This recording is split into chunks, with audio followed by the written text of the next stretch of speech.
information is bought and sold on the public market, these youngsters are forging their way in the new world. Coming this summer from United Artists, a movie so edgy and speaking to the youth of America, starring a guy from England. Bueller. In a world where the economic and environmental world is at stake, these youngsters, who are all conservatively 30-something, will be treading lightly as they get around Fisher Stevens not being totally racist and banging what looks like his mom in Lorraine Bracco.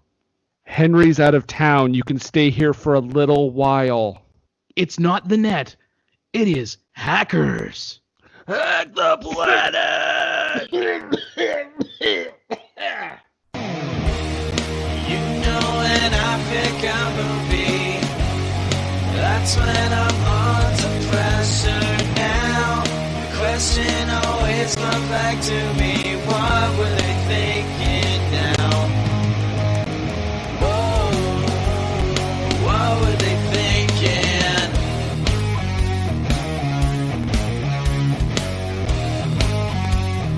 What were they thinking? What were they thinking now? Yeah, baby, yeah. Yeah, we're talking about Austin Powers, The Spy Who Shagged Me. We could be talking about Goldmember. I mean, that one's not the best of the bunch. I have a weird affection for it. I hated it in theaters, and then for some reason I liked it on DVD. Oh, it's because you could pause and zoom on the bulge stuff that they were doing. Yeah, Beyonce. What? Yeah, that's it. This is the What Were They Thinking podcast. I'm Brendan. I'm Nathan. And every week on this show, if you're just joining us for the first time, well, welcome. But we always talk about bad to questionable movies, and we've got one this week for you as we continue our summer Flopbuster series.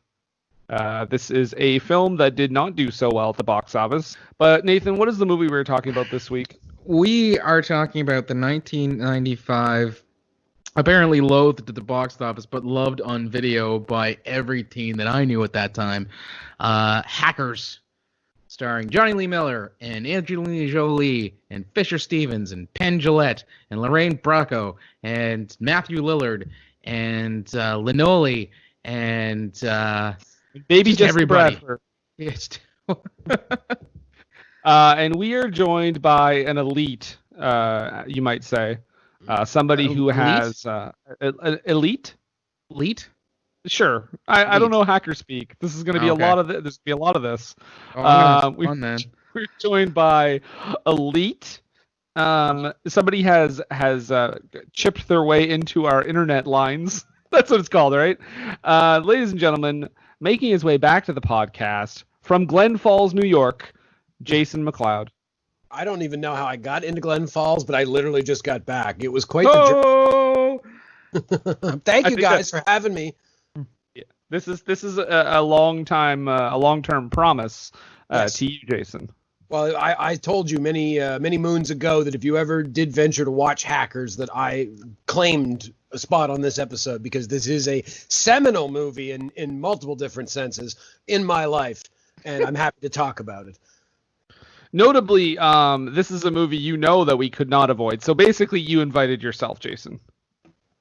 It's perfectly fine because I am thoroughly enthralled by this movie. I'm not gonna lie, I'm probably in the same camp as Jason here. That this movie had a big part of my cinematic upbringing in the 90s. Well, this movie, folks, cost $20 million to make. Oh, I used every bit of it so wisely. So wisely. It's all on the screen, baby. It is. Look at that cast. In 1995.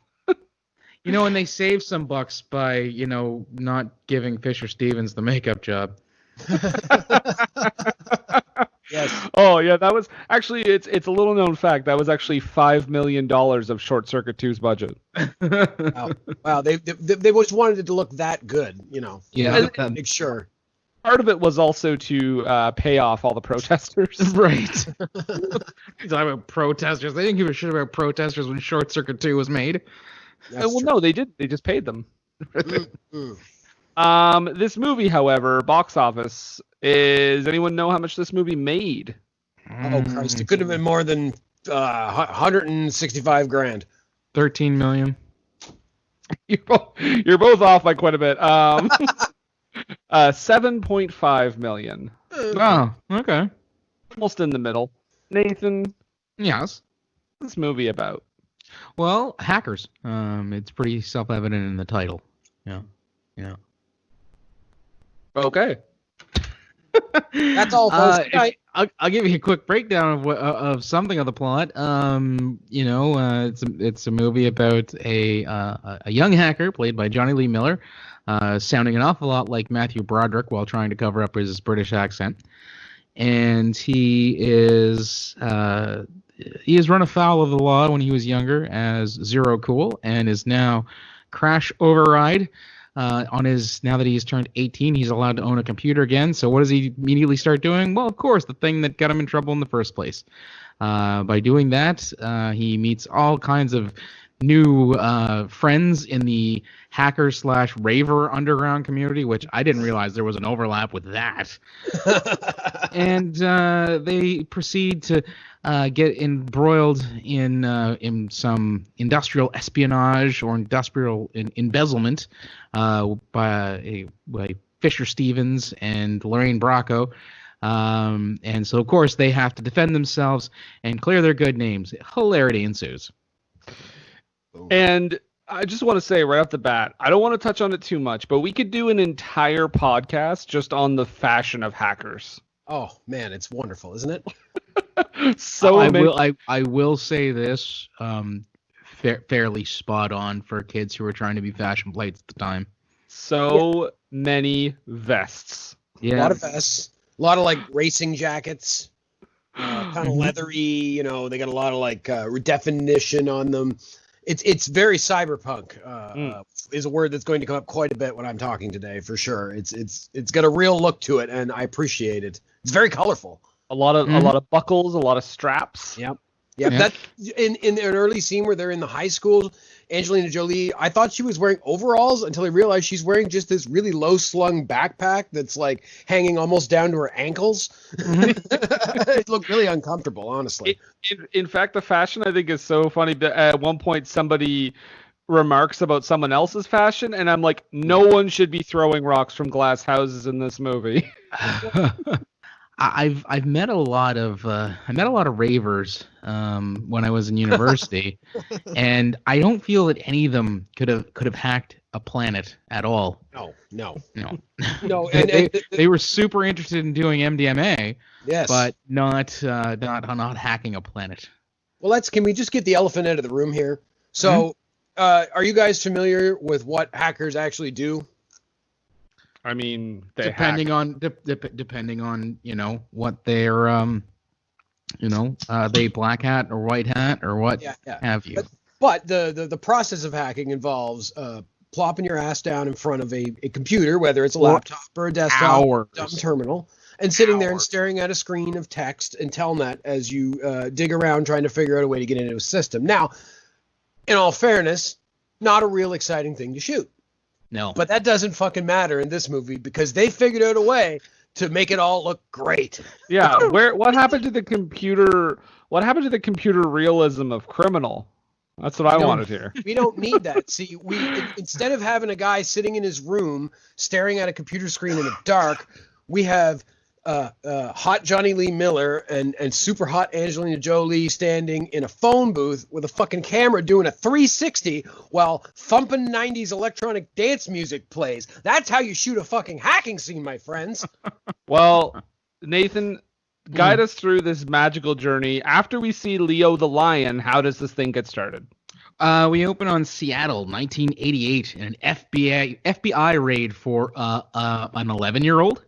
Yeah, it's so much so that I mean, it's been a while since I've seen this, and It's been a while since I've seen hackers. And I was like, wait, how does this movie start? And when we find out it's a small child, I was like, oh, that's a lot of FBI agents. Record scratch. Now, you want to know a little bit of history? That is that incident is sort of based on at least a couple guys. One of them would be Kevin Mitnick, who was a famous hacker in the late 80s and early 90s, who was on the run from the FBI for quite a time and then ended up going to jail.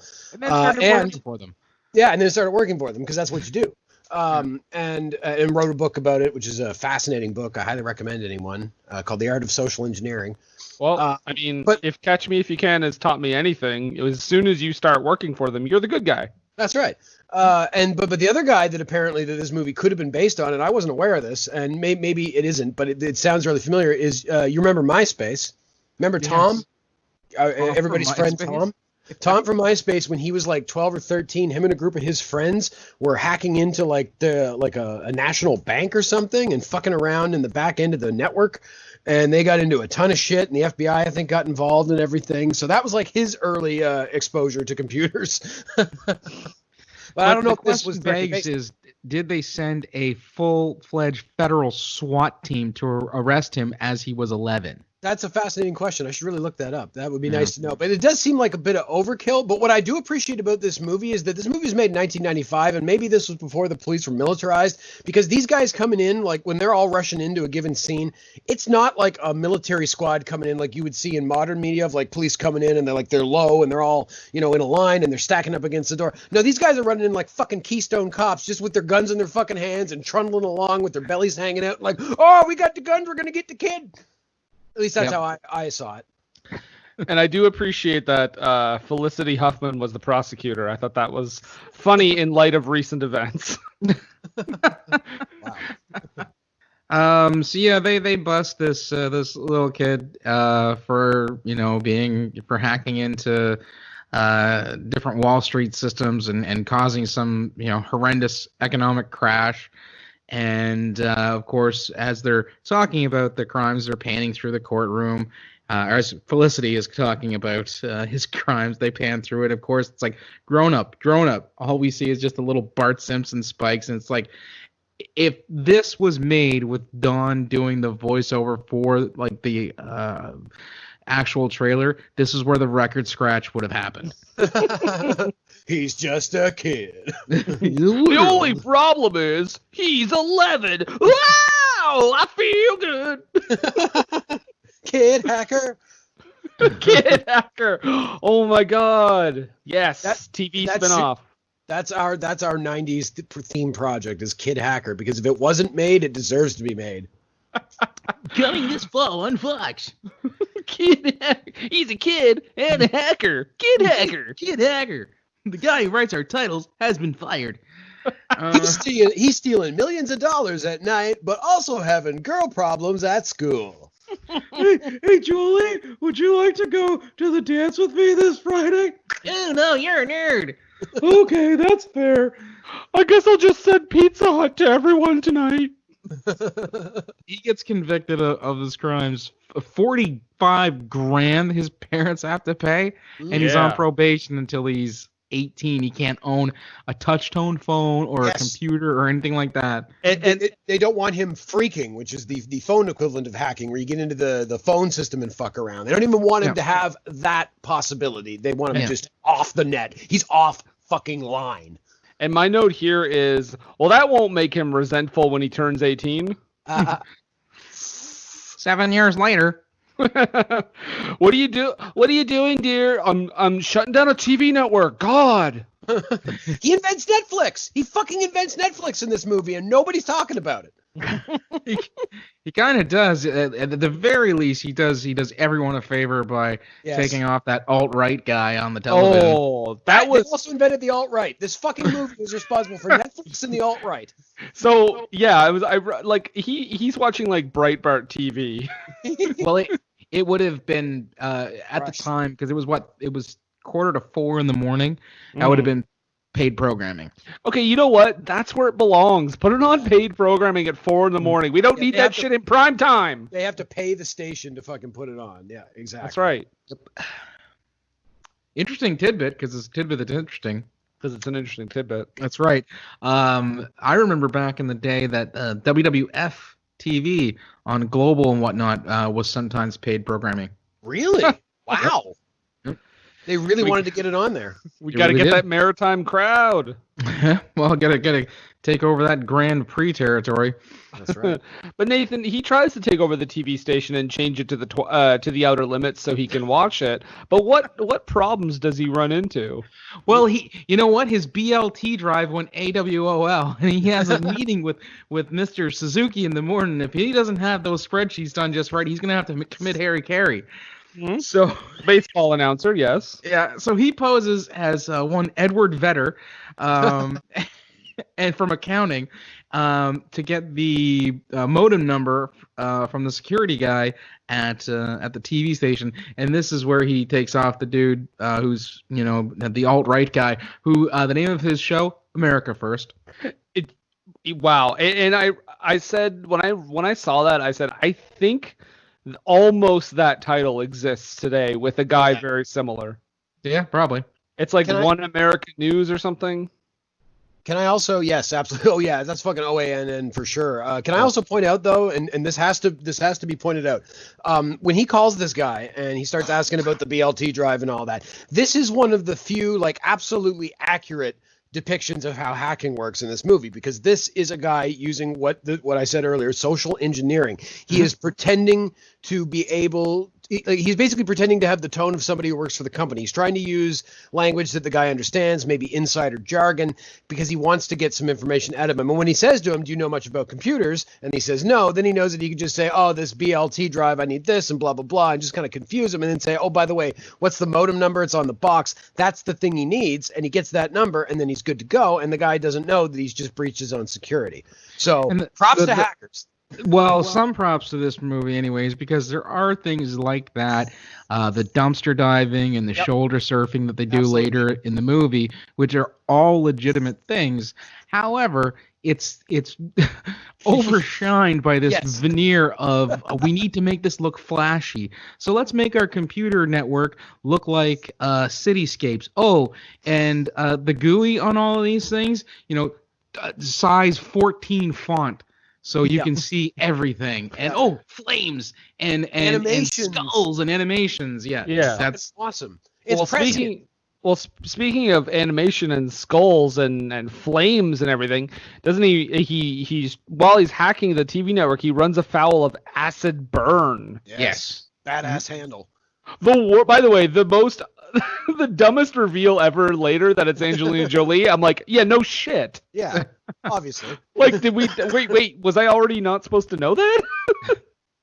But yeah, she's like, and it leads to a hilarious tug of war between like the video, the video cassette. They keep switching arm. they keep switching the show out. Yeah. Like he'd put one show on, she'd take it off and put another one on. He'd take one out, take hers out, put it on, back and forth, back and forth. Yeah. It's basically like they're fucking, but through this computer. Kind of. Yeah. And It's foreplay. Yeah, exactly. The just their exchange made my eyes roll right out of my head, and then of course he delivers his his tagline or his call line that he uses a couple more times in the movie. Mess with the best, die like the rest. We used to say that when I was in like junior high school. That was something we thought was cool to say because of this fucking movie. But he does get his connection terminated, and then when he gets up in the morning, his mom is like, "Turn off the dang dial-up connection." Everybody is Napoleon Dynamite in this movie. I think That'd be an interesting way to approach a remake of it. John Heater in every role. Yep. Yeah. I mean, guys, he needs work. Let's throw him a bone here. He gets scale for every role, but he has like 15 roles. It's like, hey, well, you ask Eddie Murphy. That adds up. Yeah. Oh, absolutely. His mom's trying to talk to him, and he's not really listening, and she has a sarcastic phone call with herself, where she's like, "Yeah, he's in there using his computer all night. Well, I suppose you're right. He could be playing with himself. You do like girls, don't you, Dade? Yes, Mom. And I'm still a virgin." I just haven't found any girls as charming as you. So That when he said that, and he said that, I was like, Jesus, he is trying to sound like Matthew Broderick here. Something I'm a fierce. virgin. And the rest of the movie, Jeffrey Jones is chasing him to get his passwords back. Well, let's hope that's the only reason why Jeffrey Jones is chasing him. Oh, yeah, it makes that movie real weird to watch again. Well, really anything he's in, I suppose. This is where she figures out that he hooked the computer up to the phone, which makes her rather upset because he just got off of probation, and just turned 18, so now he's allowed to own his computer and his touch-tone phones. But before they get to really have it out, he heads off to school. My goodness, I wish my school was as well funded as that in the 90s. Yeah, it was a nice school. Mm-hmm. Real nice. I will say that, and I mean, this is where we meet Angelina Jolie, who introduces herself as Kate. Here's the thing, guys. She's Kate because Kate is a relatable name. Kate is the name of the girl next door. Angelina is the name of somebody famous. Even when she wasn't, that's like a famous sounding name. But Kate sounds attainable, and that's what they were going for. There you go. Angelina Jolie, by the way, you mentioned that a lot of the people are not teenagers. She is legitimately like 19 in this movie. Oh, yeah? Yeah. Very young. So, but 19 though, right? Yes. Yeah. Well, yeah. Pervness. So I'm justified in my feelings then? Okay. Okay. Yeah. But she like helps him out, and then when he sees like her mouth, it like cuts to like weird stock footage of like people kissing and shit. And man, that was the thing that I was hoping that they didn't stick with that at all. Oh, but the Because- one they do later was kind of upsetting. Well, they have a couple of different times where he sees her and he imagines, like you said, stock footage or old clips from movies or TV and stuff like that. I was hoping that was going to be like a thing that was going throughout the movie when he encounters people, and it shows us what he kind of really thinks of them through the his TV-addled brain, and then he has to put on a veneer where he's sort of nice to them. It sounds like you're just sort of describing the dead zone. It was fun that the school had a bank of payphones, which right there lets you know that this movie is chipped out of a block of ice. My high school had banks of payphones, not that size, like banks of 2 payphones, but there was multiple spots around the high school where these banks of 2 payphones were. But guys, I mean, we can agree that Dade, Jonny Lee Miller, is a bit of a dope because he falls for one of the oldest tricks in the book, the old Olympic-sized pool on the roof of the school trick. Now, was that something you heard in high school? Jason, I can count on 2 hands the amount of times I've fallen for this trick. You just keep going up to the roof, and it's always a surprise. That was just a bunch of nerds being like, "Don't close that door! Oh, damn it, we're all locked up here now." I need to know, guys, does anybody ever in their life remember having access to the roof of their school? Exactly. No fucking way. Oh, yeah. Where? How? So before you even suggest a pool was on top of the school, yeah, exactly. Nobody could go to the roof. If you were a student, you were not going to the roof of the school. If you were a teacher, you were probably not going to the roof of the fucking school. No, maintenance people went to the roof. That's it. Yeah. Yeah. If she had said, "Hey, I fucked the maintenance guy. Here's the key," maybe. Then that's a whole different movie right there. Maintenance Man, starring Angelina Jolie. The hacking becomes very secondary to everything else that's going on with the lawsuit and the criminal charges. The rest of the movie is just a courtroom drama. Yeah. But he, when he goes up there and like it starts to rain or whatever, the scene I was talking about is later. He's walking through the hall. He sees Angelina Jolie again, and it cuts to like the stock footage of like a guy like choking out a woman. Well, yeah, because he wants to murder her now because she So tricked mad. him. So mad. He got so wet up there when it rained. God. Yeah, so wet. Hey, Sally Can't Dance is in this movie. Renoly, yeah. Yeah. He's the Phantom Freak, man. Yes, in fact, when we passed the bank of payphones, he was on the phone with Venezuela and made it a point. Hey, man, keep it down. I'm on the phone with Venezuela. Like just a throwaway line. Like he could have just explained to him later, like, "Yo, I'm the Phantom Freak. The King of 9X." Yeah. For all you kids out there, NYNEX was a telecom company in the late 80s and mid 90s. Were eventually, I think now they are probably Comcast. And his buddy is Lil 14-year-old chain smoking Jesse Bradford.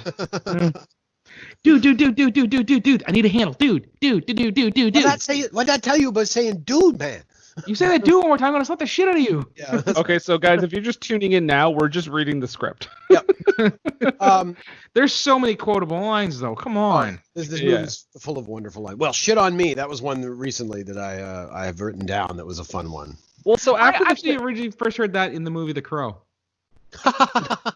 Gideon says it in the pawn shop scene.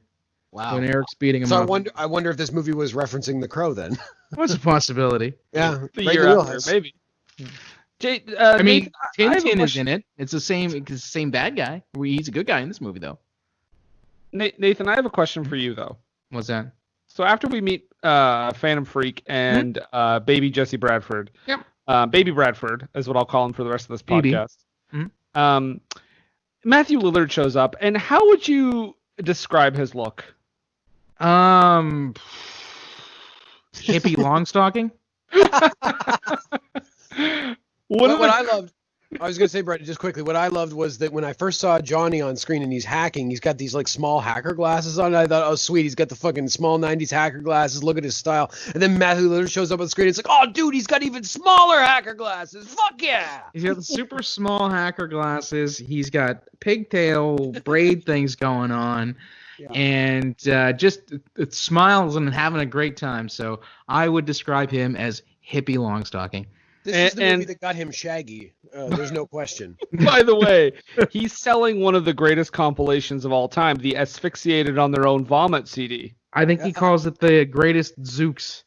And he's selling them at this like random night market that was like sprung up. Is this supposed to be like a black market where they're selling like bootleg CDs and shit? It's the rave club thing that they go to, which I first thought was the lair of the Foot Clan from the first Ninja Turtles movie. Absolutely. Oh my God, I was yes. expecting somebody to offer cigarettes. You want regular or menthol? You mean Sam Rockwell to Yes, Sam offer Rockwell. cigarettes? Yes, Sam Rockwell. 'Cause he's a Oh, bad- why wasn't Sam Rockwell in this movie? Oh, he would have been great in this.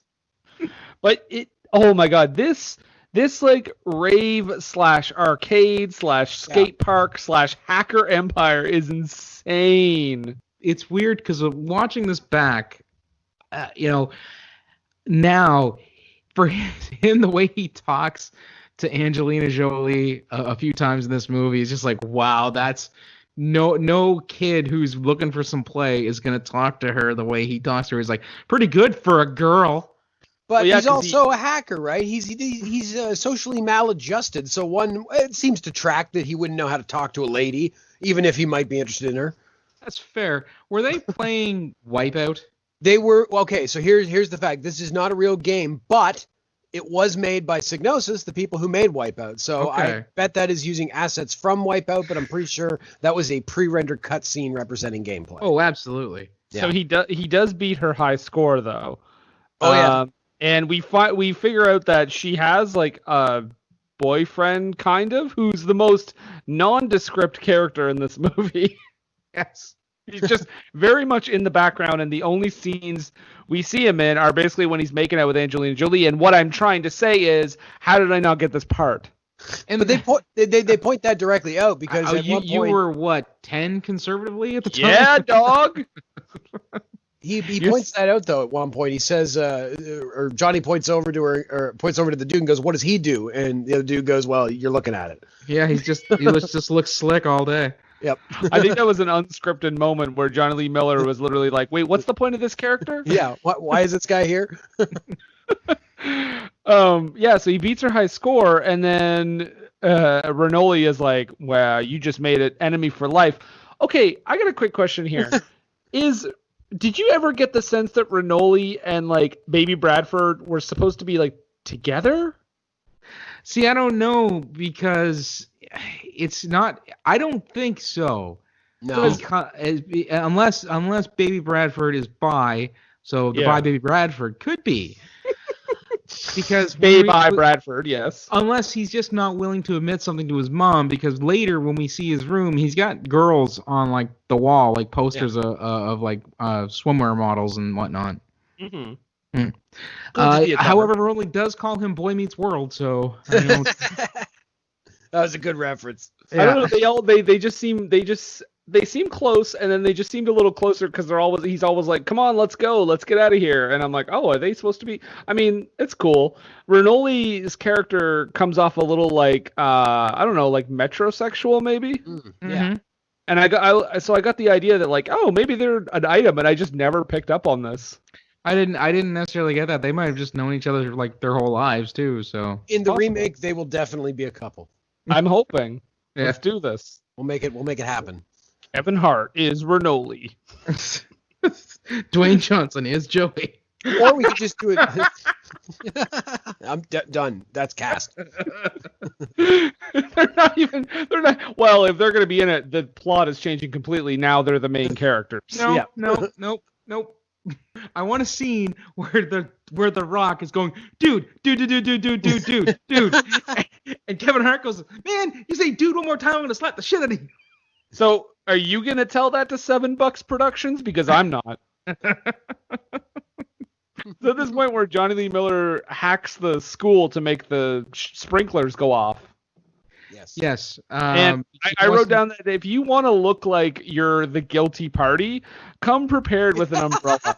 I thought that exact same thing. Jesus. Yeah, exactly. It's like, it's like, yeah, obviously you had the foreknowledge, you asshole. Also, the security in that system is fucking bad. The idea that he could just get into the system and then just have access to that test system, like it's, that there's just like a convenient menu to be like, oh, just test all the sprinklers and set them off. Like, you think there'd be a little more security, but then again, it was 1995, so I guess people didn't even think about that. So it's more realistic than I give it credit for. I take it all back. Genius. I take it all back. I'm an asshole.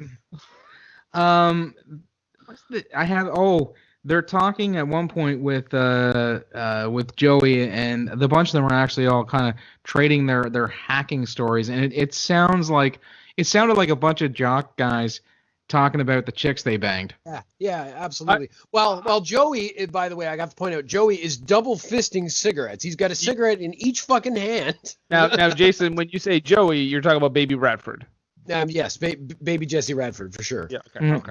They're actually talking about the most popular passwords. Oh my god! And they were like God and sex and all this. And I'm just thinking none of those would pass any muster whatsoever now. They're not at least 8 characters long. There's no special characters in it. There's no numbers in it.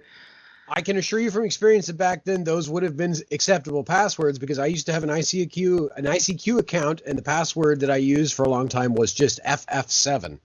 Oh, there was I can remember back in the day, getting lists of passwords, and there was things on there like password 1, like legit. That's the most common password is fucking password. Yeah, I think password. Yeah, when they say like love, secret, sex, and God, I'm like, no, the most common one's definitely like password and like pass 1 2 3 4. Oh no, the password and pass 1 2 3 4 and all that. Those were all middle America and stuff like that. People who thought they knew about computers, or felt they were comfortable around computers, knew not to use those. But they would use sex and love and all that sort of stuff. I remember one time there was ones where I would get where the password was QWERTY. Oh yeah. Just that first string of words on the keyboard. When I was in grade 5, we had a teacher who would set up a password on our Apple computers, because Apple used to have a restrictive OS called At Ease that you would load into, and you could only access certain programs, but you needed a password to get to just the desktop so you could install shit. And the guy's name was Fred, and so his password was Fred. And if you look at a keyboard, Fred is literally a square on the board, FRED. Mm-hmm. And listen, I hope this doesn't get my identity stolen, but I think I've had the same password or some variation of the same password for like 20 years. So you should probably change that. I would recommend, immediately before this. When I say variation, I mean numbers and symbols and shit. I don't think anyone's gonna crack it. I put it to you, the listeners. Please don't try. I feel like a challenge has been issued. That's what it sounds like. That's right. To me. Guys, Penn Jillette is in this movie. Yes. He's Yes, working I in love the it. internet. No Playing teller. the character Hal. Teller, I don't think we should do this trick, Teller. I love at one point he calls him on the phone and he goes, we got a problem with the net. And then he's like, "What? Your DVD isn't working? Like, what's going on?" Call Carl Reiner. He's got extra. Yeah, Carl Reiner's just got extra copies of the net just sitting around his house. He does, because he fucking loved that movie. He tweeted about that movie so much. I don't know if you heard that, but he Wait, is this legit? if he was doing a bit, it's one of the longest running Twitter bits, because for like 8 years, he is like a few times a year tweeted about how The Net was like one of his favorite movies. That's amazing. Well, coming soon. So, who does old Penn Gillette call, or Hal calls the plague? The Plague. Eugene. Yeah. Who, for some twisted reason, insists on having professionals in his life call him by his hacker handle. Yeah, I got a kick out of that because it just reminded me of like a bothered teen that's like, my name's not Eugene, it's the plague. Yeah. See, because of the foundational nature of this movie and my psyche, like my default view of what a douchebag looks like defaults to Fisher Stevens in this movie. This is the ultimate douchebag with the fucking chin strap beard and the long black coat and the fact that he fucking casually skateboards around. And we'll talk about the fucking limo thing later. We're getting there. Don't forget about the shitty ponytail with the bald spot showing. Oh, it's all so awful. And the horrible hair dye. Yes, that's just jet black. Not a shade of detail on that. Just all black hair. Just a fucking void in his face. And while they're having problems with the net, we get what appears to be a miniature set that was constructed just so they could represent the network as like a cityscape. No CG in this movie, my friends. Every bit of it is practical. So much like they have the file names etched in, and they light up so you can see what file old Baby Bradford is downloading, because he's the one who's hacked into their net. And he copies the garbage file because he's like, this won't do anything. It's just a garbage file. Just to prove he was there. It's like a trophy. Hackers do that sort of shit, right? But the thing is, the garbage file may contain more than we knew. Right. What a twist. What a twist. But I think we go back to the hackers at this point where they're greeted at the door by Emperor Palpatine. Just before that, I just wanted to make a quick note of what Fisher Stevens does when he comes in. Like you said, Jason, he just kind of skates into the room with his skateboard. Yep. Pops the skateboard up like he's going to hold it or place it somewhere, and just tosses it back down. Yeah, it was the most ridiculous bit of busy business I've seen in a movie in a long time. And I like the contrast of it, because you have the plague in his douchebag coat and everything, and he's on a skateboard. But then you've got the hero of the movie, Jonny, who's dressed much more colorfully, and he, throughout most of the movie, improbably, is on rollerblades. Yes. There's no reason for him to be on rollerblades. He rolls up to something to fucking hack something. It's like, really, we're just leaving them on now, are we? Listen, Jason, rollerblades in, skateboards out. That's right. The 90s, things were changing. Well, the times they are a-changing.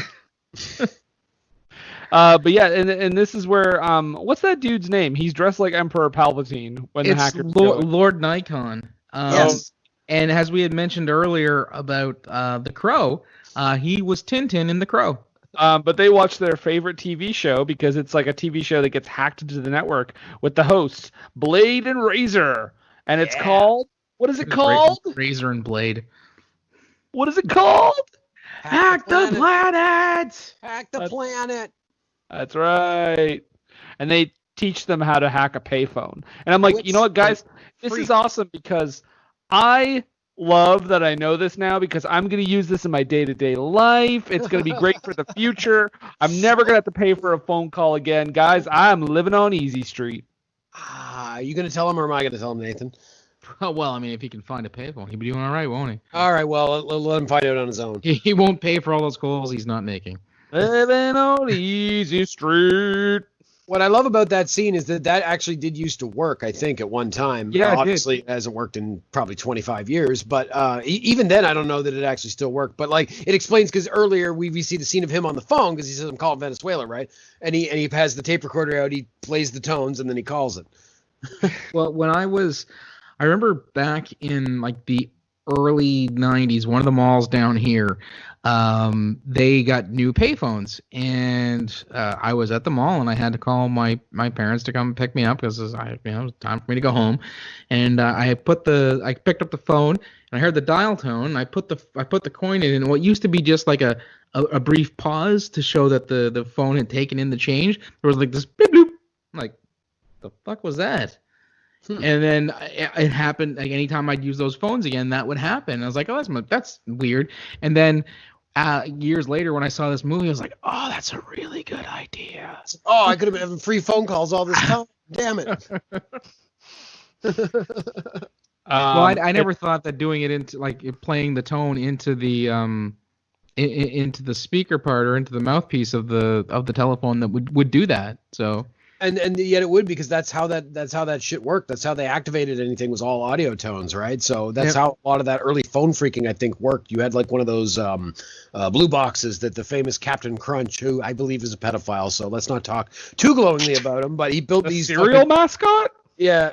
Yes, Brendan, the cereal mascot. Yeah, exactly. I always knew there was something off about him. But he built these like phone boxes called blue boxes, and you could plug into phone lines, and using them, you could make all the tones you needed to like access the network and access back ends and voicemail boxes and shit like that. And that was hacking before computers. And that's basically what that is an extension of. And it's so fascinating to me because it doesn't exist anymore because we're all online, baby. We're all online. Can't believe he got involved with the cereal business. Thank God we have Serial Killer played by Matthew Lillard. Yes. And another fun fact, I'll point out his real name, What's as that? he points What's out, that is thing?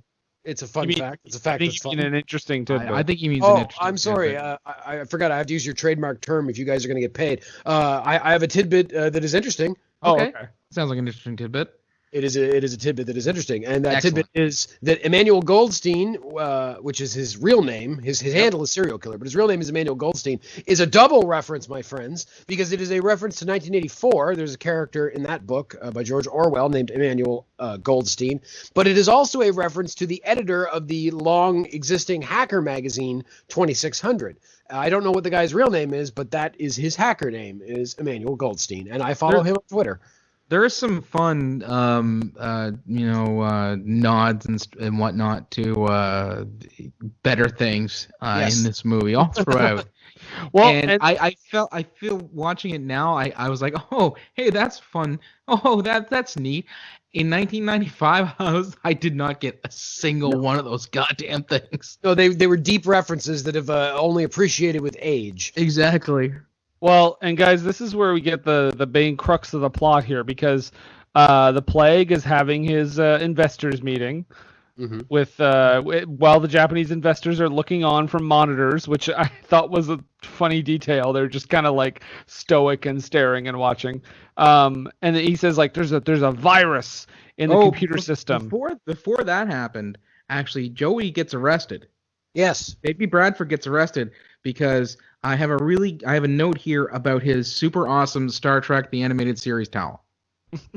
Because he has one. And this is actually this is the part where we see the time traveling report.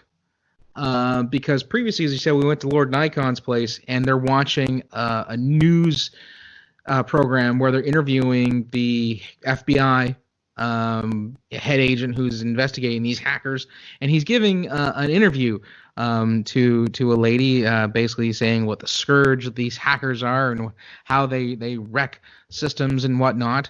And then we flash forward to Joey getting arrested, and he gives the exact same interview. So much so that if you run it back, you can actually see them taking Joey down the stairs before he gets arrested. Yeah. Oh, Officer Bunk. Yeah. And now we move on to the my name is not Eugene, it's the Plague, in front of board members. Yep, and he's like, he's basically like, there's a virus that's gonna capsize all these ships. Oh, what was the name of the virus? Da Vinci. Da Vinci. And what was that a play on, Jason? I know you're getting it. First name Leonardo. Well, Nope. yeah, I know Da Vinci, but it's probably playing on another old virus, was it? The Michelangelo virus. Michelangelo virus. There you go. Yep. But of course, he uses Da Vinci's man, or what is that drawing called of the dude? Jim Morrison. It's Jim Morrison. It's Leonardo da Vinci's Jim Morrison. That's what it's called. Jim Morrison being stretched on a But- rack. The Michelangelo virus only affected like Domino's and like Pizza Hut, right? Yeah, that's it. That's all it was, Brandon. I did find it funny where they talk about this virus and how the way it's going to work is when it goes off or when it takes over, it's going to flood the ballasts of these ocean tankers full of oil and capsize them, thus creating this huge environmental disaster. And someone says something to the effect that these systems are completely automated, there's no way to override it, and I call 100% bullshit on that. 1,000% bullshit on that.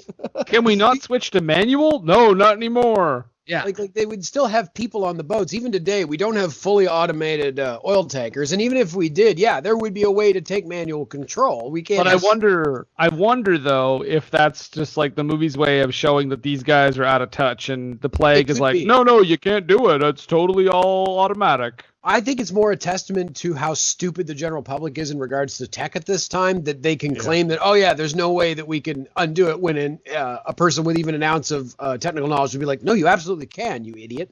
But it's like, it happened all the time in movies where they would just explain away some plot point where something just couldn't be done because of this thing, and you're like, that's horseshit. Yeah. Ever seen the movie Pleasantville? Yes, I love that movie. At one point, they say you can't turn it off without the remote. It's a new TV. It's like, no, that's not a thing. I mean, and you unplug. I mean, you just unplug it. Fuck. Yeah. Yep. But we quickly learn that the plague is maybe not the smartest villain because he openly and loudly talks about how this virus is his own doing with Lorraine Bracco not 20 feet outside of the meeting room. Yeah.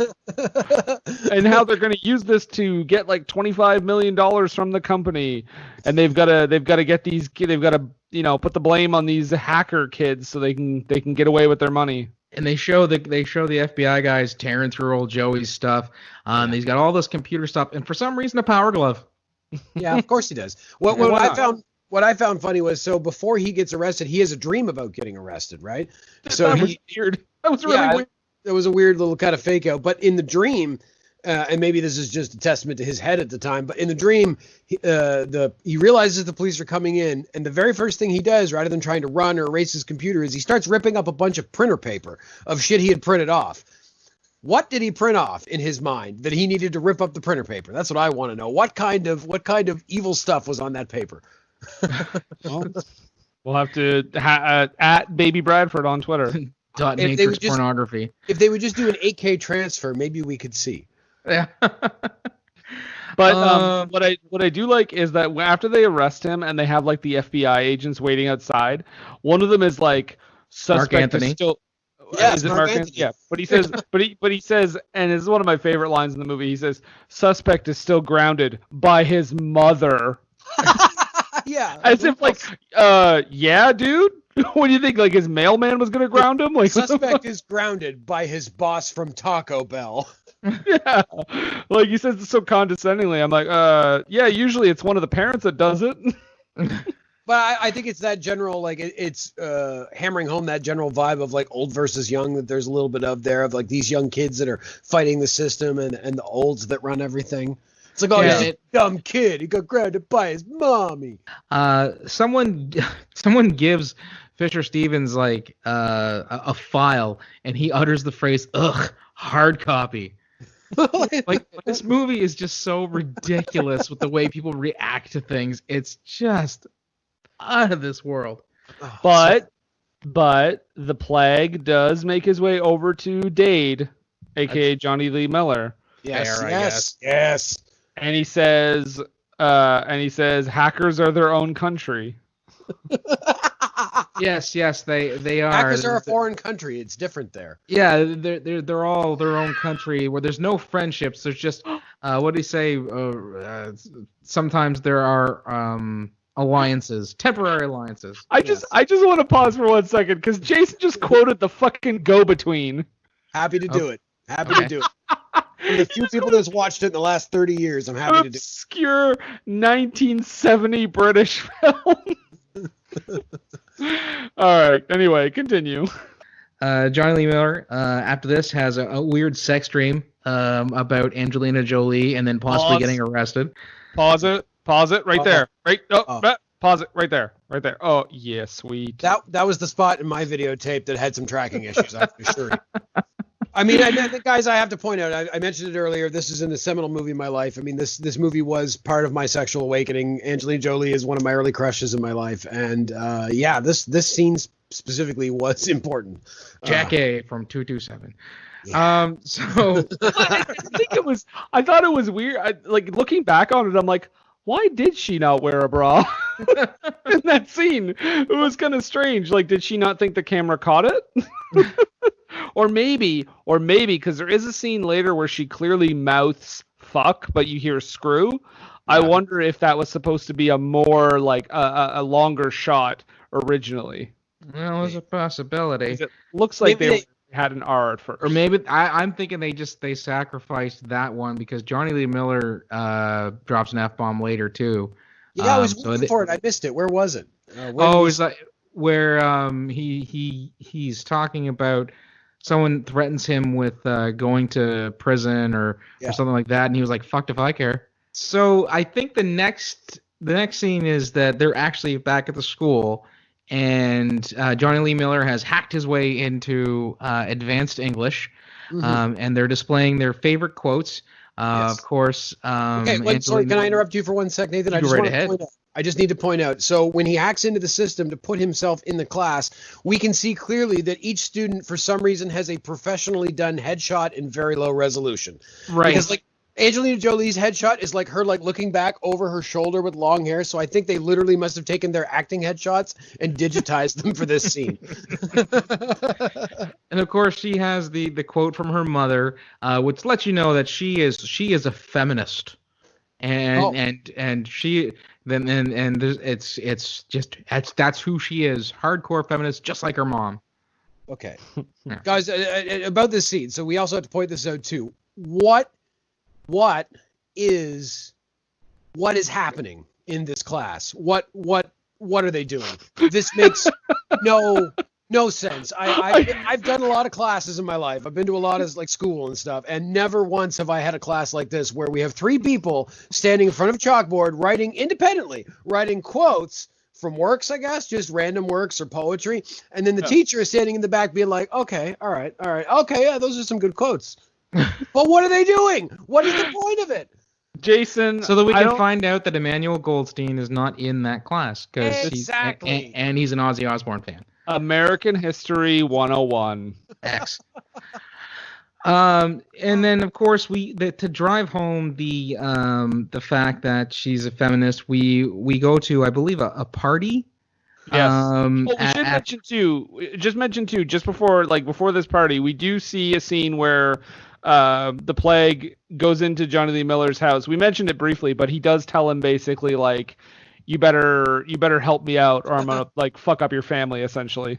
That's right. And he goes, blow me, and he looks at him and smiles and goes, thank you. Yeah. Classic dialogue. Did we talk about the baseball bat part? Yeah, he smashes up his stereo with a baseball bat. I thought that was so funny. This guy coming in his douchebag look, trying to be a badass. And he's got the baseball bat, and he's literally pulling wow, you've got a nice place here. It'd be a shame if something were to happen to it. And then breaking it up like a fucking asshole. Trying to be such a badass. At this party you mentioned, Nathan, Matthew Lillard does have a line here that I wrote down because it's another one of those lines that kind of perked my ears up. He sees a girl walking past him and he says, "Look at that pooper." To which he also adds spandex. It's a privilege, not a right. Which lets you know that, okay, not only is Angelina Jolie in this, her character is a staunch egalitarian feminist, her friends are total pigs. Yeah. Oh yeah, every Well, single that's one the of way them. it was in the 90s. It's like you would say you know, theoretically you would believe in something, but you also were a shithead on the side, Yeah. Well, I mean, they go into her room, right, and like try using her laptop. Yeah, which Well, is okay. a big violation of privacy. Number one. There's a fun flashing back and forth here because Joey, or Baby Bradford, as we are affectionately knowing him as, is now he can't hang out with them. Right. He can't associate with his degenerate hacker computer friends, so he has to go to Internet Addicts Anonymous or something. Yes. I think it's like the General Addicts Anonymous, but he's Yeah. there specifically for the internet. Yeah. I was Is wondering, he? like, are there meetings where it's just like, well, if you've got an addiction, whatever it is, we'll put you in here? I mean, I would think you wanted to be more specialized, but maybe there are. Maybe that's how you get filtered into a specialized. I don't know. I'm just judging it based on the people in the room with them. I don't think they were all internet addicts. No. Well, you know what? I will say this: the internet, when it kind of hit publicly, it blew up, and Yes. a lot of folks who would have looked like an awful lot of the folks in that room became quite addicted to it because it was TV, but it wasn't.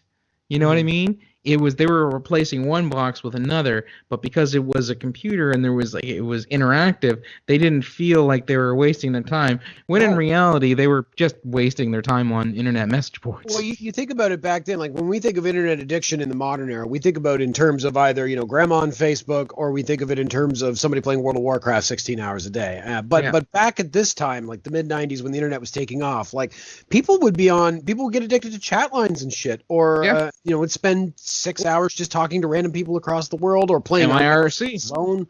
Yeah, Merc, going on Merc and talking to people and fucking pirating software and all the good times. Fun memories. Trading stuff through ICQ. Actually, my ICQ, I had a custom setup, boys. I had a custom setup with fucking Army of Darkness sounds, so that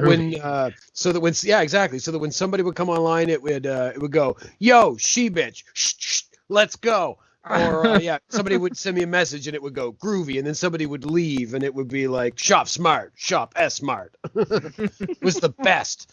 And we need to go back to those times, because boys, those times were better.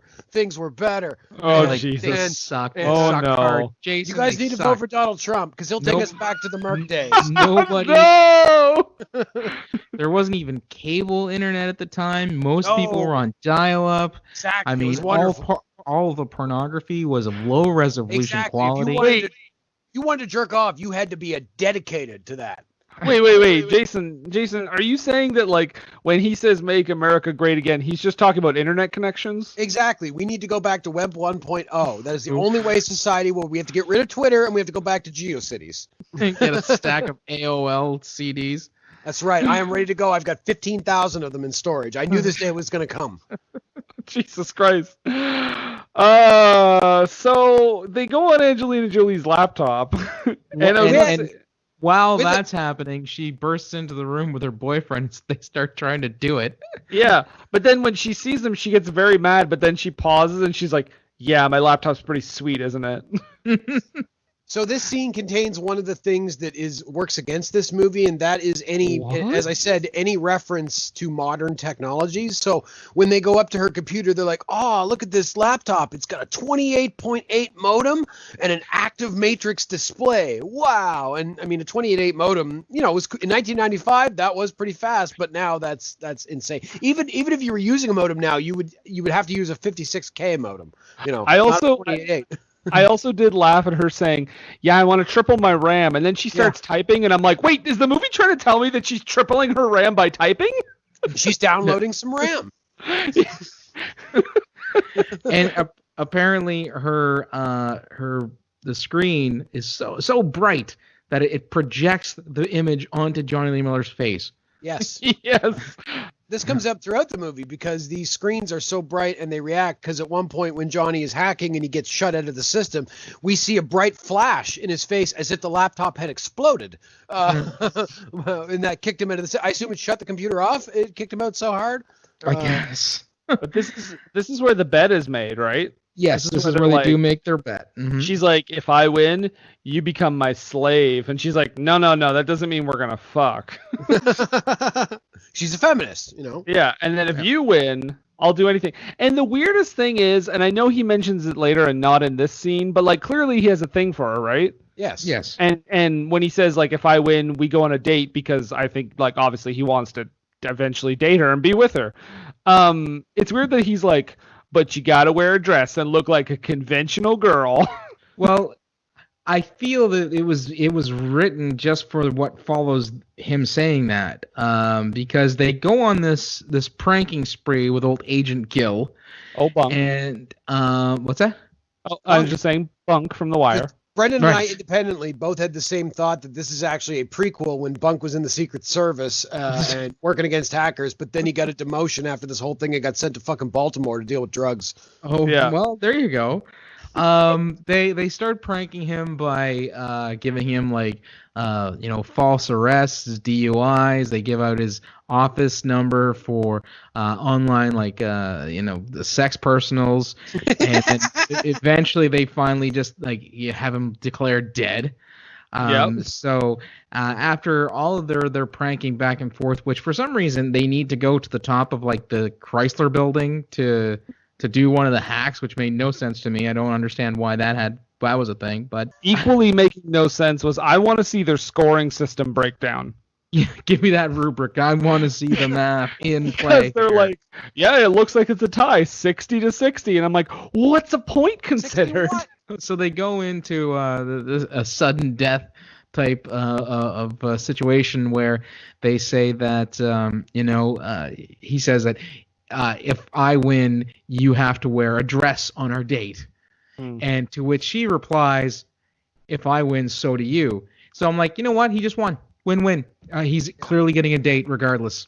It is indicative, I think, of his maybe lack of social skills, that rather than risk the possibility that he asks her out on a date and she says no, he gets this situation where the date is on the line based on his own performance rather than based on just her decision. She's forced into it, right? Because it's a bet. She's got to make good on the bet. Yeah. But and after this, apparently the plague has so much disposable income that he just sends Dade a free laptop. Yeah. And somehow manages to rig it so that when he opens the laptop, it plays this video. Now, my question is, if Dade, for whatever reason, decides he wants to keep using this laptop, which honestly I wouldn't, but every time he opens that laptop, does it play that video? Does he have to watch that video every single time? Can he skip it? Or can he No. Is it built It's into like the hardware. It's built into the Windows startup. He has to watch that every time. Every single time he gets that same message. Ugh. God. He's like, God damn it! I just want to watch the last episode of Girls. In real media and like 160 by 100 resolution, and it took him all night to download it. Yeah. God damn right. He might have it downloaded by the morning. Let's cross our fingers. Well, I'm hoping I'll sleep in just in case.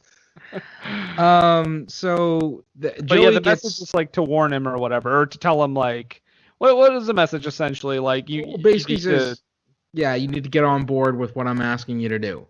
Yeah, because he's gonna turn his mom into basically like a crackhead ex-con and have her arrested. Mm-hmm. We go to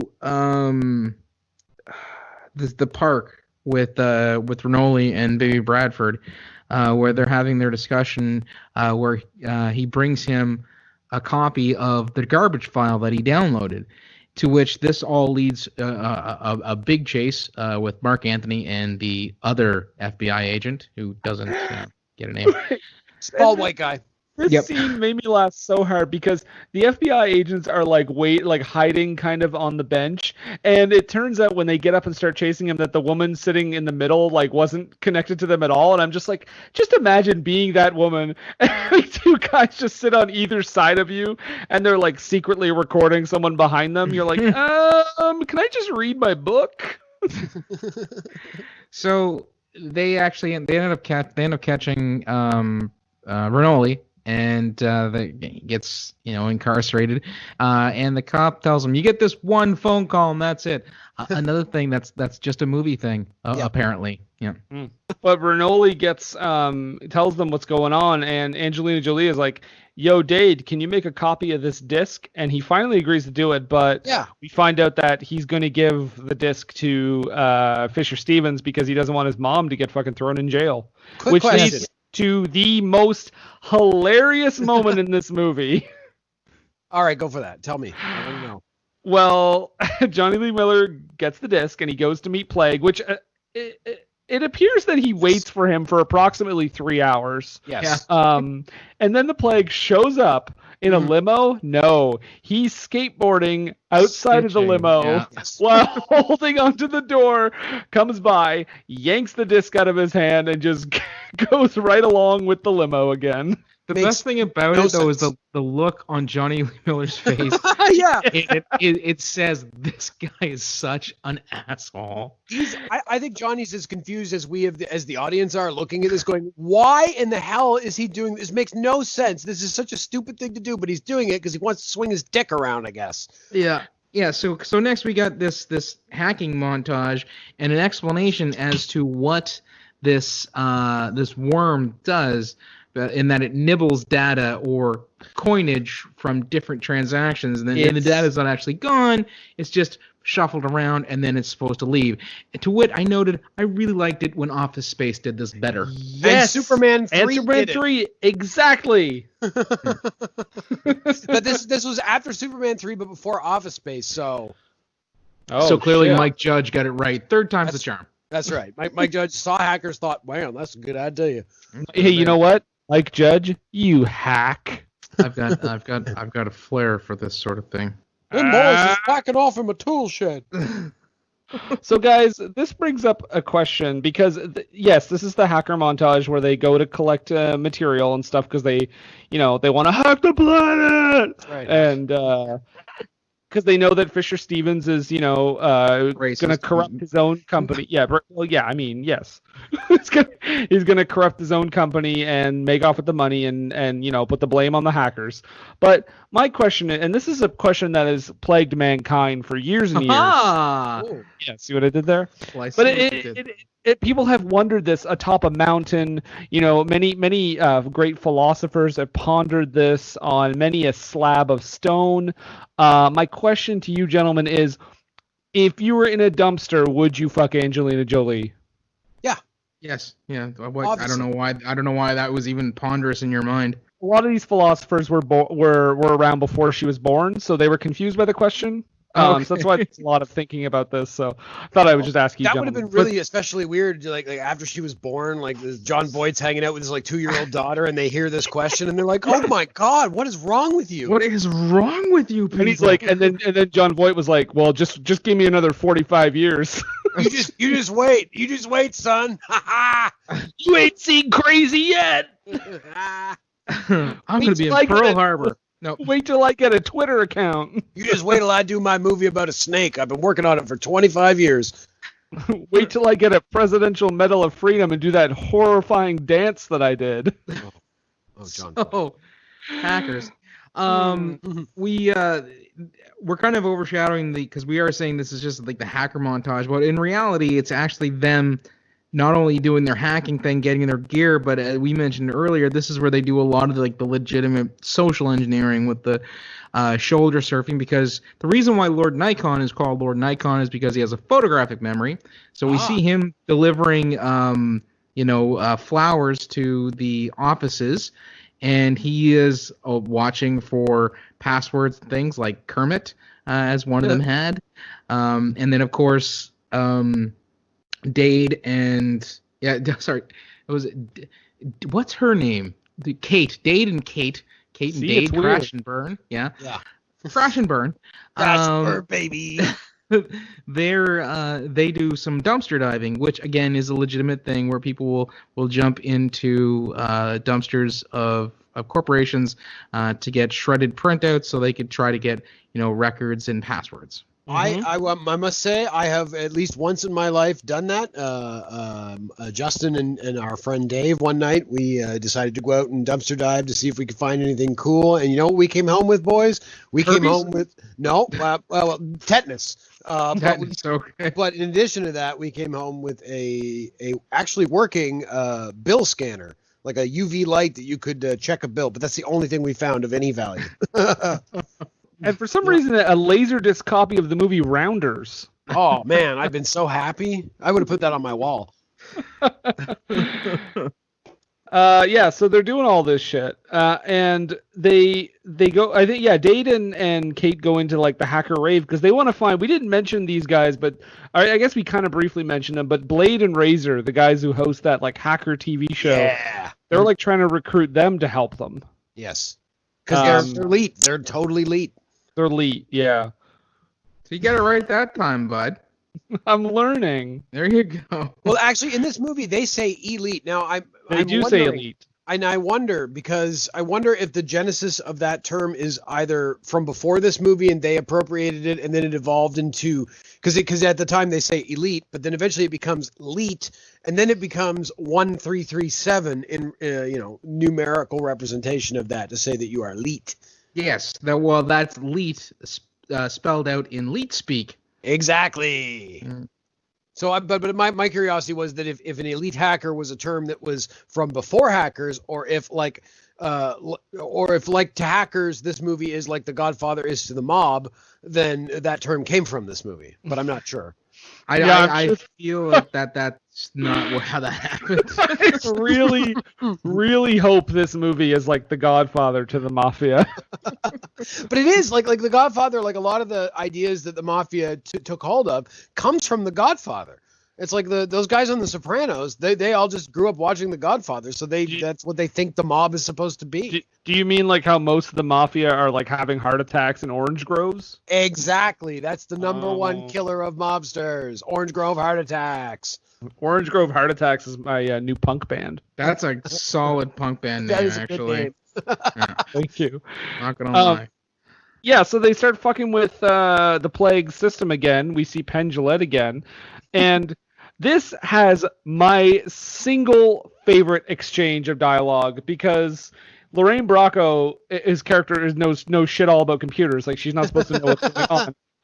You hear all this like jargon of oh my god, she is just so confused every time. A rabbit is in the administration system. Send a flu shot. Rabbit, flu shot, someone talk to me. A rabbit replicates till it overloads a file, then it spreads like cancer. Cancer? Like, she's confused about the concept of cancer. But she literally says cancer, brain, cancer. It's like she's the fucking electric company. Oh my god.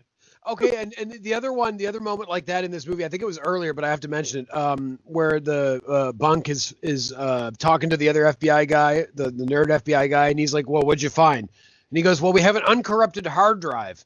And he goes, give it to me in English.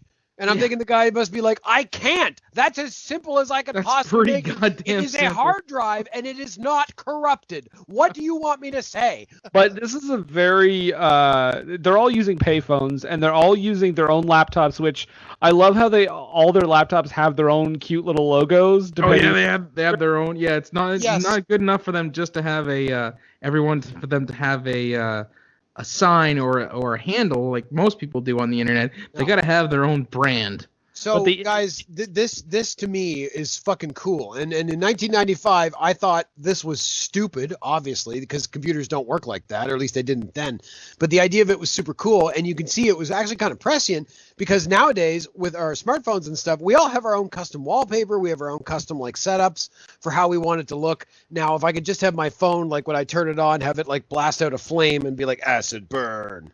Oh, I thought you were gonna say if you could every time you turn on your phone, it played a video of low resolution Fisher Stevens.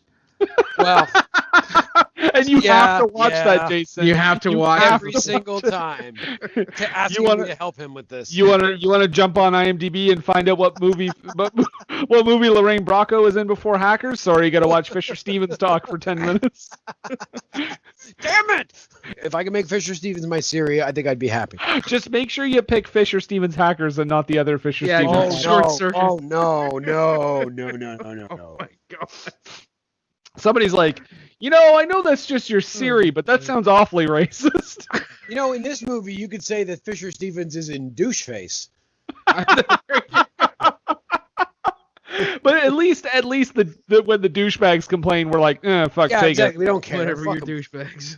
Go have a protest if you think you deserve anything, douchebags. Douche. Oh wait, they already did. It's called anti-mask protest. But I don't want to. I was gonna say they're very proud boys, and they. Guys, we are topical as fuck. It's gonna age so well. Yeah. Yeah, So no, hackers. because in the future people will be like, "Hey, you know those anti-maskers? They were actually right the whole time. Yeah, exactly. Yeah, it turns out everybody was being stupid. Those were the real geniuses." Hackers. I think we've already passed the part where Dade reveals that he was Zero Cool, And they're and all everybody's stoked. super stoked. And Lord Nikon said, "Man, I thought you were black." One of my favorite bits of the movie. Yeah, and acid burn. Like Angelina Jolie is like instantly pretty wet when he says that. Yeah. Well, yeah, he's Flip leaked. slide. By the way, and when they're hacking the plague system and trying to expose him or whatever, it is literal. Like there are literal electric like waves going on in the room. Yeah, like the mainframe is arcing, and I don't think computers are supposed to arc. No, they are not. But unfortunately, they get busted just before seemingly they can expose him. But guys, they don't bust serial killer, aka Matthew Lillard, who watches on. Okay, Manuel Goldstein. That's right. Who watches on from the crowd as Dade gets arrested and yells. Hide the planet! Hide the planet! Shut up and get in the car. Hide the planet! Hide the planet! We get a shot of him digging through the trash at Grand Central Station. Yeah, he's dead. Yes, or at the very least has several strains of hepatitis and possibly HIV. Yeah, he reaches in and grabs that disc, and he's like, jackpot, gonna go see Blade and Razor. Mm-hmm. And they don't manage... forget that Blade and Razor helped them organize a hacker army from around the world. Because while they're trying to defeat the Plague's network, he thinks these are 5 kids and we've got them, whatever. All of a sudden, everybody starts attacking the banks, or not the bank, but the oil company system. Yeah, and they pull like a Green Lantern coming in at the last second. Yeah. They're like, hey, does anybody call for a rescue? And they're like, yeah, like 20 minutes ago, but that's cool. But they do manage to, so Lillard gets on TV and basically reveals that the Plague has this like Cayman Islands account or something. Yeah. Where he's like funneling all the money. We cut to the Plague post-coital with Lorraine Bracco, which was the first, one of the moments in the movie where I was like, what? I did not see them as a sexual item. Mostly because, like, and I looked it up because I was like, were they that much different in age? And they weren't.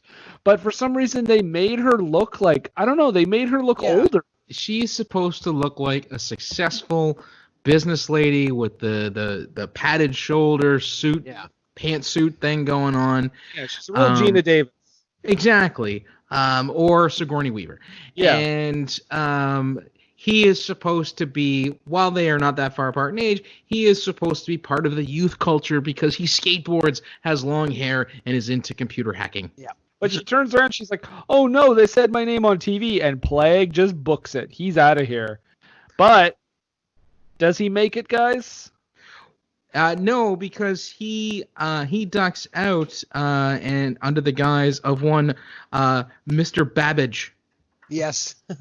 which is a fun computer reference. Well, Charles Babbage, who attempted to invent the first computer. I don't know if the Babbage machine or the Babbage engine ever actually worked, but he was one of the pioneers in that field. Yep. Okay. So interesting tidbit. That's better. Tidbit that's interesting, yeah. He gets arrested by Bunk. Yes. He does, yes. And then after that, we get to see their date. Angelina Jolie is in a dress. Mm-hmm. There's some beautiful, what do you call it, hackers' sky notes? I don't know if they did it or if the group did it for them, but as they're having their little date, they look across the Hudson and they can see the lights for some of the buildings have been appropriated by their hacker friends or by them. I don't know. And it says crash and burn, which is really not something that you want to do in New York. Not now. Or even then, because, I mean, there was that whole the first bombing of the Trade Center. Yeah, but that only killed 6 people, and it was a bombing in the basement. Nobody thought anybody was going to hit it with a plane. That would have been fine. Everybody would have been cool, man. Jesus, relax. This took a turn. It always does when Jason's here. I also got to point out, too, so at the beginning of that scene, when we see them walking up and she's in the dress, I thought, wait, did he lose the bet? Because he's wearing a weird, ridiculous outfit that almost looks like a dress itself. Yeah. Yeah, and so they basically, that's their date, and then they go underwater and make out, I guess. Yeah. Oh, yeah. And that's how the movie ends. Hackers. They're fucking in the water. What a Guys, movie. I don't think we need to go around the horn. I think it's all pretty much this movie is ridiculous and dumb and hilarious, and you should all watch it. Oh, it is a resounding yes from me. So here's the thing I got to say about this movie. The last time I watched this movie was quite a while ago, and I've always loved this movie ever since I first saw it. But the last time I watched it, I was not really familiar with the idea of cyberpunk. And since then I've become more interested in that, or found out what that is and found out the interest of it. And cyberpunk is often defined as high tech, low life, meaning you're living in a society that is a lot of this high tech that's available and super futuristic, but also it's economically disparate. And often it's from the perspective of characters who are from the lower ends of society who are trying to get by with what they can, even though they're dealing with the oppression of the man being the form of, generally in cyberpunk, corporations and such. And of course, that's kind of what this movie is. These young kids kind of fighting back against the corporations, and the combination of the look of it, which is very colorful, along with the kind of the costumes and the approach to technology. Watching this movie now has raised it so much in my mind, because I've always had this view of it as just being this kind of stupid movie that is so off the mark as far as how technology works, that I thought, it's just a fun thing to watch. But watching it now, it's like, no, this movie's a fucking, like a cyberpunk 90s masterpiece in a lot of ways. I mean, maybe masterpiece is strong, but this movie's really fucking fun. And Yes. I'm glad that I've been able to kind of categorize it as cyberpunk, because it seems to raise it up overall. And I can recommend this as less as a dumb movie, as long as you can kind of avoid the specific 90s technical references. The rest of this movie is just a fucking fun movie that then led to something like Watch Dogs 2. I don't know if you guys have played that game. I played the first one. I haven't yet to play the second one. Well, the first one is a dark, dour existence, but the second one is a really fun, upbeat story about a group of people that are a member of a hacking group called DedSec, and it very much has the vibe of this movie. Well, and with all that being said, let's take a brief break. What were they thinking? What Were They Thinking is brought to you by HostGator. HostGator is a leading provider of shared, reseller, VPS, and dedicated hosting solutions. Award-winning support is available 24/7, 365 days a year via phone, email, and live chat. Discover why over 9 million websites trust HostGator. Use the coupon code SCHLOCK for 25% off your first purchase. That's SCHLOCK, SCHLOCK, for 25% off your first purchase. What Were They Thinking is brought to you today by GameItAll.com. Whether it's video game news, the latest in music, or movie reviews, GameItAll.com is your one-stop shop for all nerdy talk. What were they thinking? And we're back. Yes, we are back. Nathan, it's time for the low haiku. Yes, the low haiku. 17 perfect syllables to describe a nigh perfect 90s movie. So, Jason, would you like to begin? Yeah, man. I'd like to begin. Here's my haiku. Okay. Roll, hackers. Roll on. Teamed up, we'll defeat the plague. And fuck up Penn, too. Very good. Thank you. Some inspiration from Alabama in there. I took. Nathan, would you like to read yours? Yes. Man, thought this was cool. 90s me, easy to please. Does not hold up well. Very good, very good. And all right, I'll read my haiku. Careful, he's excited. C:\hacker executable logic sense backspace. Ah, very good. Of the three of us, you're the only one to actually use the real lingo. Good on you. Good on you. I like a little DOS 6.22. Thank you. Yes, that's the program I use for everything. Whew, and including all the editing. Yeah, I just use DOS. It takes me 17 days to edit an episode. We record these 4 months in advance. Well, you know what, guys? We talked about this movie. We gave our opinions, but what do we always say? Well, I'm sure that we always say... Don't take a word for it.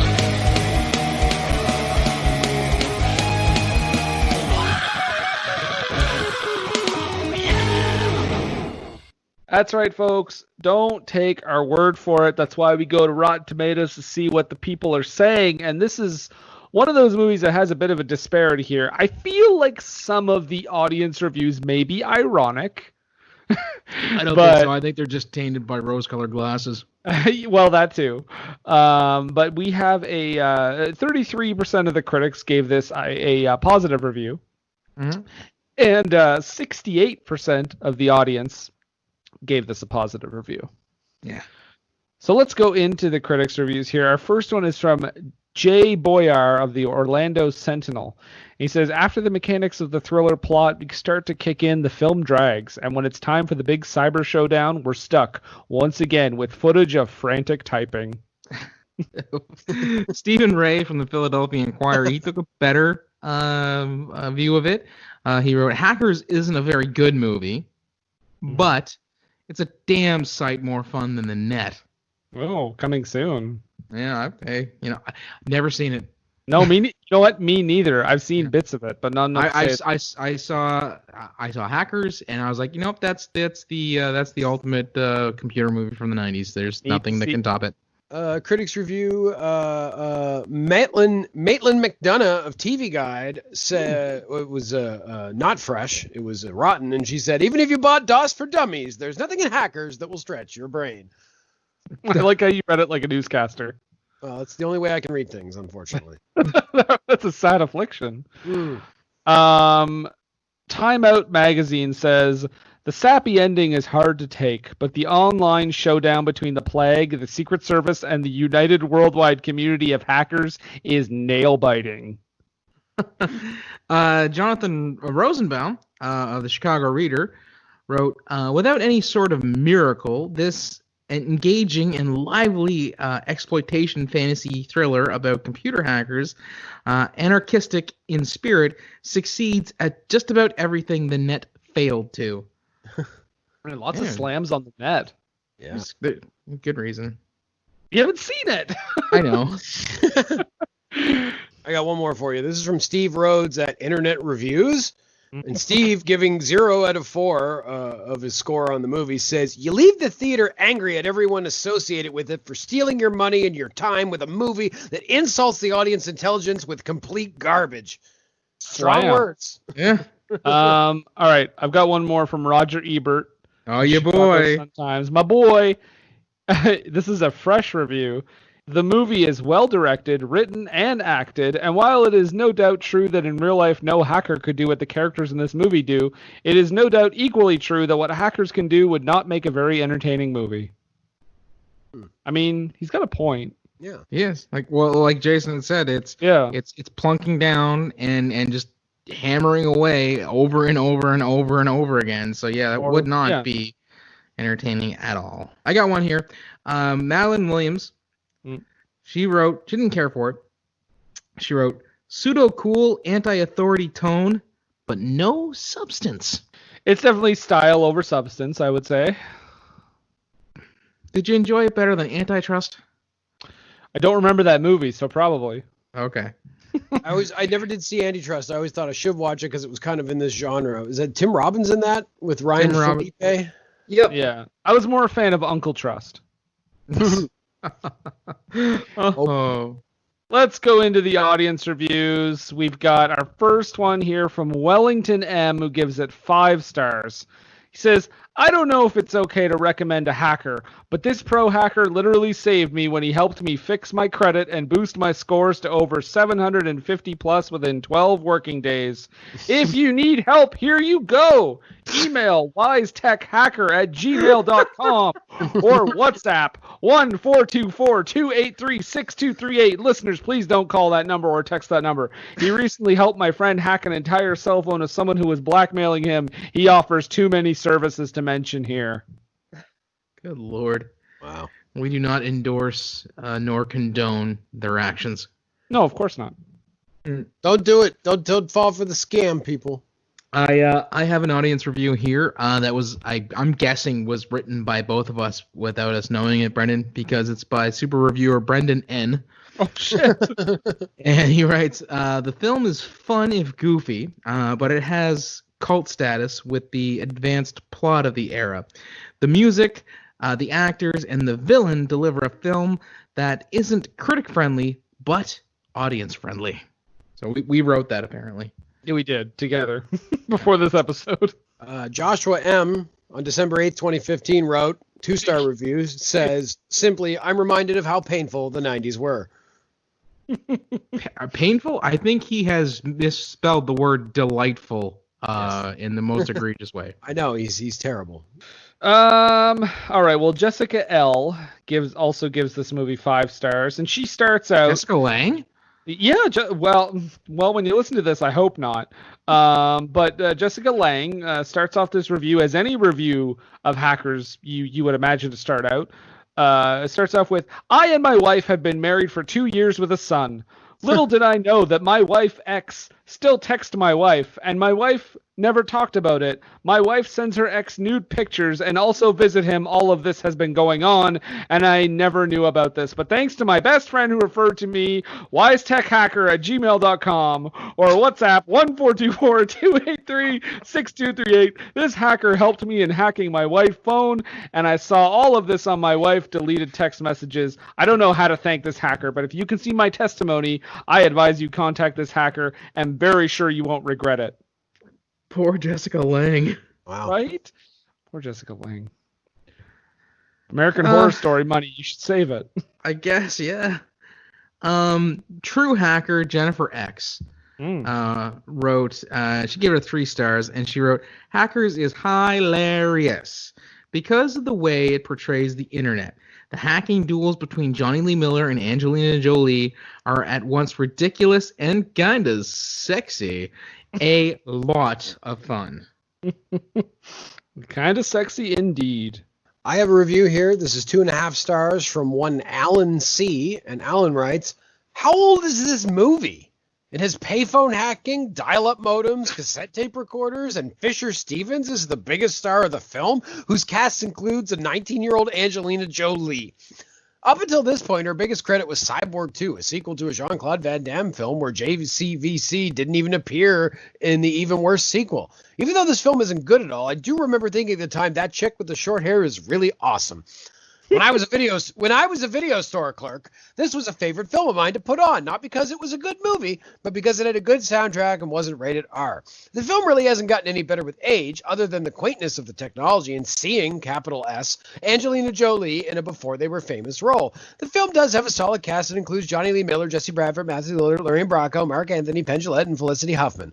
Overall, it has the quaint early internet charm of, quote, war games, but the film is populated by an irritating group of young people, is ridiculously over-directed, and has just about every young people versus old people film cliche in existence.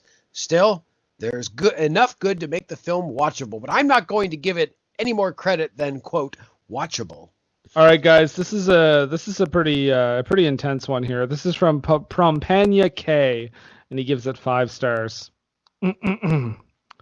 Contact wisetechhacker@gmail.com or WhatsApp 1518-749-2846. Helped me hack my fiance's phone. Relieved now to know she's just a bitch. After the much trust and love, she was still unfaithful. He helped me with proof this time. She couldn't deny it anymore. He's professional indeed. His name is Phils, a computer engineer. I have used his services before, and he saved me from the lies of my cheating spouse with proof. You should try any type of hack with him. Deals on any type on cyber issues such as Facebook, Gmail, WhatsApp, Hotmail, Gmail, game, websites, phone, Android and iPhone, and any other hack related to cyber issues. He sure gave me the best and executed my project with the quickest time frame. He's just a cyber guru. 5 stars. There you go. I have one here. I think Jason will appreciate it. All right. It was written by Kevin B. So obviously Kevin Bacon. Yeah, I'm in everything. Kevin I'm Bacon, going to 5 spell stars. this now because it is, and I will translate it after I give everyone a second to get this one out. Okay. Okay.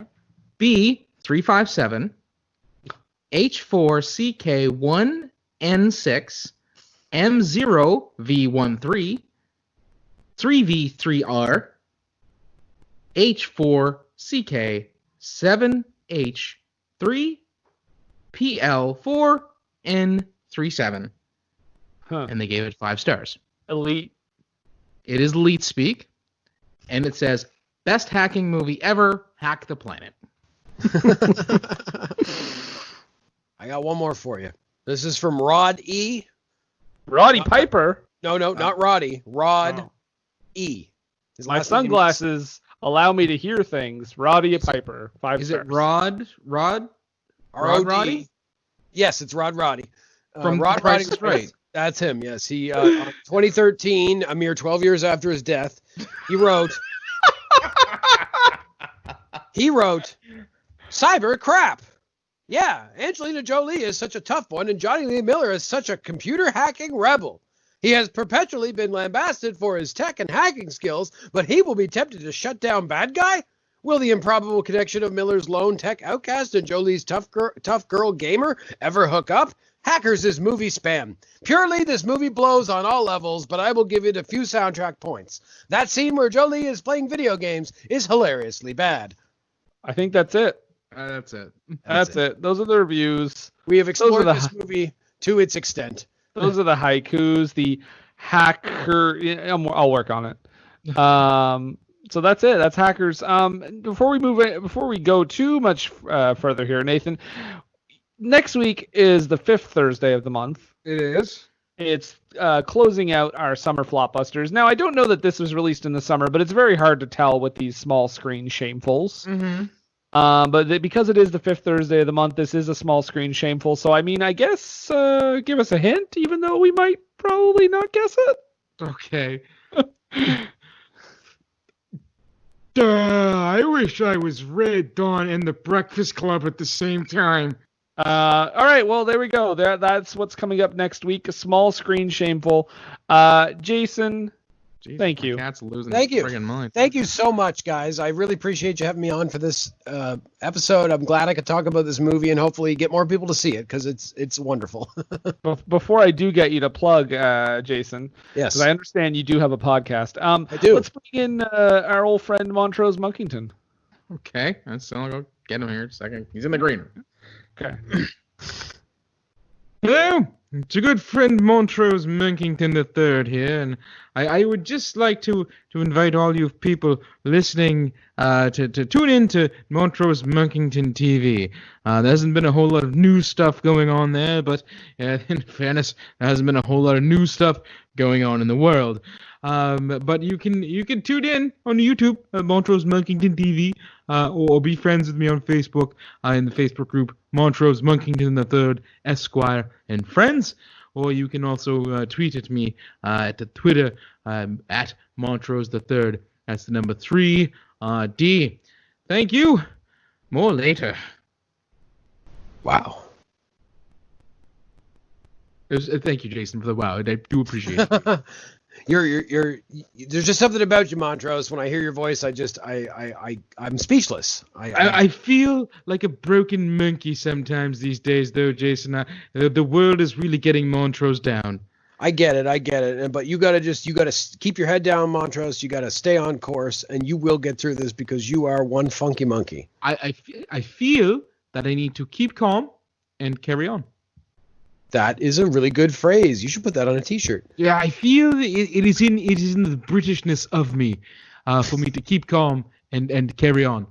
For me, and also for my other expatriates like Johnny Lee Miller. God bless you, Montrose. And the Queen.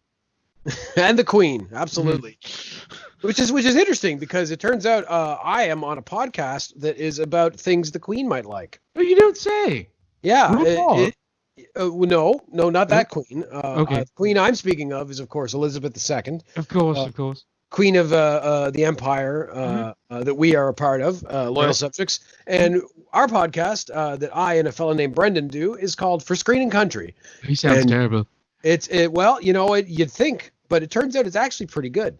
Okay. And we watched through the top 100 British films as established by the BFI in 1999. So if any of you have any interest in something a little more classy than this shit pile, check out our podcast. No, it's a good time. He's right to say that, folks. Brendan told me to say that because he wants to undersell Nathan. What? No. Yeah, he really wants to just. Right. Yeah. It's quite sad. So it comes out. Check it out. See. Check out our podcast. It's on all the catchers. God damn it! It's always a mistake to get you on, Jason. I love drama. Yeah, For Screen and Country, check it out. I hear it's pretty good. It is. You might like it, Brendan. Oh, okay. I'll check it out. All right. I'm making that kind of commitment. Wow. I had to listen to something? Gross. Well, there you have it. You can also find us all over social media. We are on Twitter and Instagram at WWTT Podcast. You can find us on Facebook. Just search for What Were They Thinking. You can find our Facebook group, What Were They Thinking Interactive, where you can talk to us. You can tell us if we're wrong, tell us if we're right, suggest stuff, do whatever you want. It's a free country. You can also find us on all the podcatchers. Our home base is www.ttpodcast.podbean.com. But you can also find us on Spotify, Stitcher, iTunes, all that good stuff. And you can find us on Patreon at patreon.com/WWTT podcast. You have until the end of, I think next month I said. Yeah, next month. You have until the end of next month. If you sign up today, no matter what level you sign up for, you will get a Patreon pick. You can pick a movie that we will talk about on this program. So do that if you like. And yeah, I think that's it. We also have stuff on TeePublic and Redbubble if you're so inclined. Mm. And again, Jason, before we just go into the ending here, I just want to say thank you again for joining us. It was a delight. Thank you for having me. I love this movie, and I love you guys. Rock on. Well, thank you very much. Having said that, I do have questions. Well, about this perfection? Come on, Yeah. really? I mean, let me just. Okay, hold on. I've got the questions saved on my hard drive here. Just give me a second here, Nathan. Okay, my internet's just taking a while to boot up here. Just 1 second.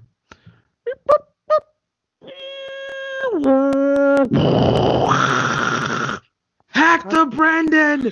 Hack the Brendan! What were they thinking?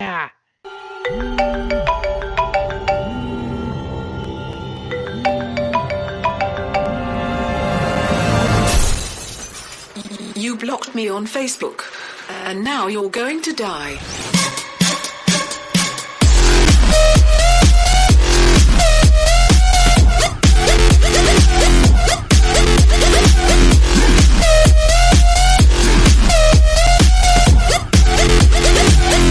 Now you're going to die.